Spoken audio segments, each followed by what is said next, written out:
Na manhã de 1º de dezembro de 1948, frequentadores da praia de Somerton, na Austrália, notaram algo estranho próximo às pedras. Um homem estava sentado na areia, encostado no paredão, com as pernas esticadas e os braços relaxados ao lado do corpo. À primeira vista, parecia apenas alguém descansando, talvez dormindo depois de uma noite longa demais. Mas ele não estava dormindo. O corpo não apresentava sinais claros de violência. Não havia sangue, não havia luta, não havia marcas evidentes. O rosto estava calmo, quase sereno. As roupas eram elegantes, bem passadas, incompatíveis com alguém abandonado ali ao acaso. Sapatos engraxados, camisa limpa. Um homem que claramente não pertencia àquele cenário. Quando a polícia chegou, o estranhamento só aumentou. Nenhum documento foi encontrado, nenhuma carteira, nenhuma identificação, nenhum bilhete explicando o que havia acontecido. Todas as etiquetas das roupas haviam sido cuidadosamente removidas, como se alguém tivesse se preocupado em apagar qualquer pista sobre sua origem. Até os bolsos estavam organizados, sem nada que sugerisse pressa ou desespero. A autópsia não trouxe respostas imediatas. Não havia ferimentos fatais visíveis, nenhuma doença aparente, nenhuma causa de morte óbvia. Os médicos suspeitaram de envenenamento, mas não conseguiram identificar nenhuma substância comum. Era como se o corpo tivesse simplesmente desligado. O detalhe mais perturbador, porém, não estava no corpo, estava no contexto. Ninguém havia denunciado o desaparecimento daquele homem. Nenhuma família o apareceu. Nenhum amigo o reconheceu. Nenhum hotel relatou sua ausência. Ele não constava em registros locais. Não havia histórico. Não havia passado conhecido. Era como se ele tivesse surgido do nada, apenas para morrer ali. A praia de Somerton era tranquila, frequentada por moradores comuns. Não era um lugar para encontros secretos, nem para crimes elaborados. E ainda assim, naquele ponto exato da costa, apareceu um homem sem nome, sem história e sem explicação. Naquele dia, as autoridades não sabiam, mas haviam acabado de entrar em um dos casos mais enigmáticos do século XX. Um mistério que não começava com perguntas, começava com o silêncio.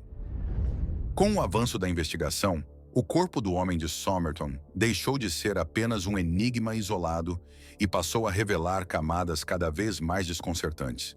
Cada novo detalhe parecia menos comum do que o anterior, como se o caso tivesse sido construído para nunca ser totalmente compreendido. Durante uma segunda análise das roupas, os investigadores encontraram algo escondido no bolso interno da calça. Um pequeno pedaço de papel, dobrado com precisão, arrancado de um livro.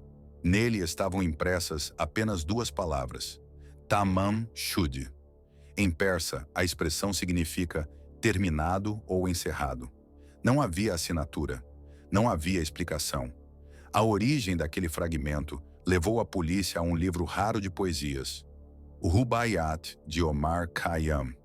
Após semanas de busca, um exemplar específico foi localizado no banco traseiro de um carro estacionado próximo à praia.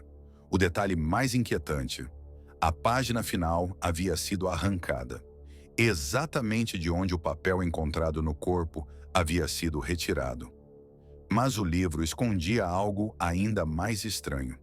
Na contracapa, alguém havia escrito uma sequência de letras aparentemente aleatórias, organizadas em linhas curtas. Não formavam palavras conhecidas. Não seguiam padrões linguísticos comuns. Especialistas em criptografia analisaram o conteúdo, mas não chegaram a nenhuma conclusão definitiva. Não sabiam dizer se aquilo era um código real, uma cifra pessoal ou apenas algo criado para confundir.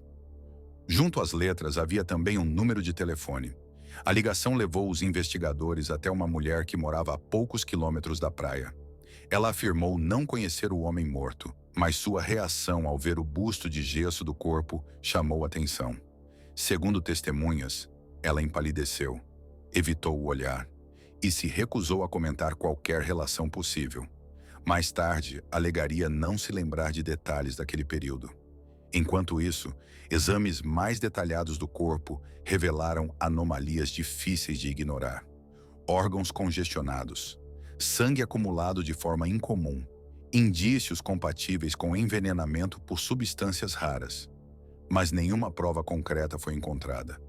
Nenhuma toxina conhecida pôde ser identificada. O caso começou a escapar do campo criminal comum, sem identidade, sem causa de morte confirmada, com um código indecifrável e um livro que parecia ter sido deixado de propósito.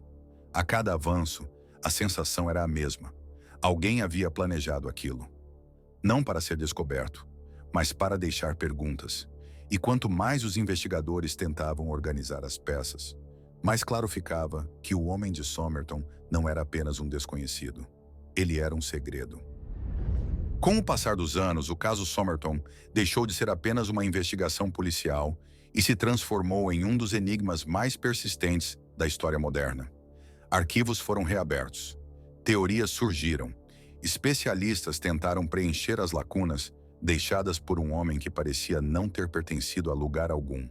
A ausência de identidade continuava sendo o ponto mais perturbador. Nenhum registro migratório, nenhuma correspondência, nenhuma conexão verificável com qualquer país. Mesmo em uma época de menos controle e documentação, simplesmente desaparecer daquele jeito era algo extremamente raro. O homem de Somerton parecia ter vivido à margem de qualquer sistema. Algumas hipóteses apontaram para espionagem. O contexto histórico alimentava essa possibilidade. O mundo vivia o início da Guerra Fria e a Austrália possuía instalações estratégicas sensíveis. Um livro com código, palavras em outro idioma e um possível contato local levantavam suspeitas de uma operação silenciosa. Mas nenhuma agência jamais confirmou o envolvimento. Nenhum documento veio à tona. Nenhuma confissão apareceu. Outros sugeriram uma história mais simples. Talvez alguém tentando desaparecer voluntariamente. Alguém que removeu etiquetas, evitou vínculos e escolheu o anonimato como destino final. Mas essa ideia também falhava em explicar o código, o livro deixado para trás e a precisão quase ritualística de certos detalhes. Décadas depois, avanços científicos permitiram novas análises. Amostras genéticas foram estudadas. Possíveis familiares distantes foram identificados. Um nome começou a ser associado ao corpo. Mas mesmo com essas descobertas, o essencial permaneceu fora de alcance. Saber quem alguém poderia ter sido não é o mesmo que entender quem ele realmente foi, ou por que terminou daquela forma. O local da praia continuou o mesmo. O mar continuou indo e vindo. Pessoas passaram por ali todos os dias, sem saber que, naquele ponto exato, um dos maiores mistérios do século havia começado. Um homem apareceu, um homem morreu, e nenhuma explicação completa jamais o acompanhou. Talvez esse seja o aspecto mais inquietante do caso Somerton. Não o código, não o livro, não as teorias, mas o fato de que, mesmo depois de tudo, ainda não sabemos se aquele homem queria ser encontrado ou se o maior mistério foi justamente ter conseguido desaparecer em plena vista.